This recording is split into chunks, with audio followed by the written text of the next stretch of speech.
সম্প্রতি নির্বাচন কমিশন থেকে শুরু করে তার নিজের দল বিজেপি তাকে শো কজের চিঠি ধরিয়েছে দুপক্ষই। কিন্তু দিলীপ ঘোষ আছেন দিলীপ ঘোষেই। আবারও সেই প্রাতঃভ্রমণ এবং আবারও মমতা ব্যানার্জির আহত হওয়াকে নিয়ে করলেন ব্যঙ্গাত্মক মন্তব্য। সেই সঙ্গে বিরাটির বাড়ি ভেঙে পড়া থেকে শুরু করে কুণাল ঘোষের বক্তব্যকে হাতিয়ার করে তৃণমূল কংগ্রেসকে এক হাত নিতেও ছাড়লেন না তিনি। যতদিন না এই সরকারটা ভেঙে পড়ছে ততদিন বাড়ি ভাঙতে থাকবে।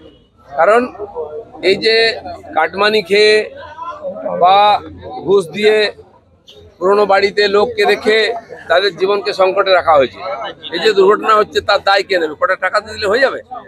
এই সরকারের হাতে আর কিছু নেই, কিছু করতে পারবে না, এইভাবে চলতে থাকবে। হ্যাঁ, উনি সেই কল্পনাতে থাকুন, মানুষ উনি সারা জীবন মনে রাখবেন, এমন রেজাল্ট করবে এবারে।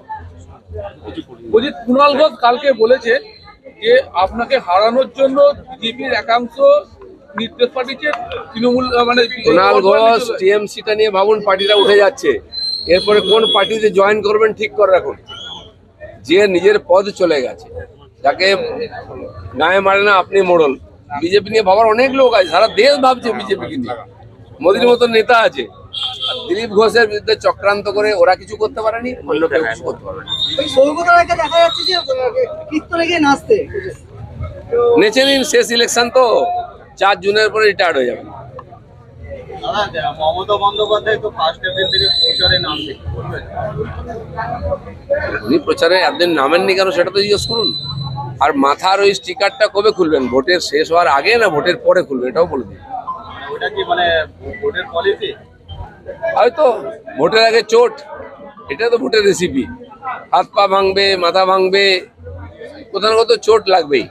আর ওই ইমোশনাল ভোট আর হবে না। আপনি যখন মর্নিং ওয়াক করছিলেন মাঠে, বেশ কিছু মানুষজন জাতীয় সড়ক নিয়ে একটা সমস্যার কথা বলছিল। ভিন্ন সমস্যা আছে, জাতীয় সড়কের নিচে আন্ডারপাস চাই, জনসংখ্যা বাড়ছে, অনেক জায়গায় হচ্ছে, বাকিগুলোও হবে সময়ের সঙ্গে সঙ্গে। চলো, ধন্যবাদ।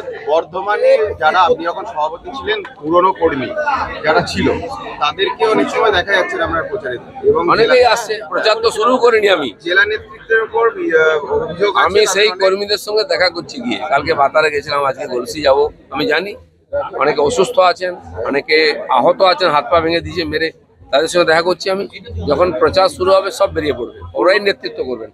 কালকে তো দাদা আপনার সামনেই একজন কর্মী ক্ষোভ প্রকাশ করলেন যে দলীয় নেতৃত্বকে পাশে পায়নি, আক্রান্ত হওয়ার পরে দলীয় নেতৃত্বই খাইয়েছে ওকে, ওর বাড়িতে চাল ডাল পৌঁছে দিয়েছে। কি হয় যখন অত্যাচার হয়, মানুষ অসহায়, মনে ক্ষোভ থাকেই, সেটা বলেছে। আর আমাকে না বললে কাকে বলবে? ধন্যবাদ। নিজের মন্তব্যের জন্য বরাবরই বিতর্কের কেন্দ্রবিন্দুতে ছিলেন দিলীপ ঘোষ। লোকসভা ভোটের আগে আবারও তার মন্তব্যের জন্য প্রতিদিনই প্রায় খবরের শিরোনামে তিনি। সংবাদ মাধ্যমের কাছে তার মুখ খোলা মানেই যেন বিতর্কের পুনর্জন্ম। লোকসভা ভোটের প্রচারে বেরিয়ে একদিকে যেমন দলের পুরনো নেতাকর্মীদের বাড়িতে হাজির হয়ে যাচ্ছেন তিনি, তেমনই আবার মাঠে নেমে ব্যাট চালাতেও দেখা গিয়েছে তাকে। আর এবার বর্ধমানের মহারাজ উদয়চাঁদের আবক্ষ মূর্তিতে মাল্যদান করতে দেখা গেল তাকে। সেই সঙ্গে দিলেন জয়ধ্বনিও। নিজের লোকসভা কেন্দ্রের ঐতিহ্য, ইতিহাস এবং আবেগকে ছুঁয়ে যাওয়ার আপ্রাণ চেষ্টা বিজেপি প্রার্থী দিলীপ ঘোষের। সেই সঙ্গে অবশ্য বাংলার রূপকার এবং প্রাক্তন মুখ্যমন্ত্রী বিধানচন্দ্র রায়ের মূর্তিতেও মাল্যদান করতে দেখা গেল তাকে। বিধানচন্দ্র রায়ের মূর্তিতে শ্রদ্ধা জানিয়ে জয়ধ্বনিও দিলেন দিলীপ ঘোষ। নিজের প্রচারে কোনো কমতি বা খামতি কোনোটাই রাখছেন না। একের পর এক মন্তব্যে রয়েছেন প্রচারের আলোতে। কিন্তু বর্ধমান দুর্গাপুর লোকসভা কেন্দ্রের জনমতের ইভিএম যখন খুলবে জুনের 4 তারিখে, তখন বিজেপি না তৃণমূল, কোন দলের কর্মীদের গলায় শোনা যাবে জয়ধ্বনি, সেটাই এখন দেখার বিষয়। দুর্গাপুর থেকে bureau report, digital Khabrilal. Digital Khabrilal, খবর আপনাদের, নজর আমাদের।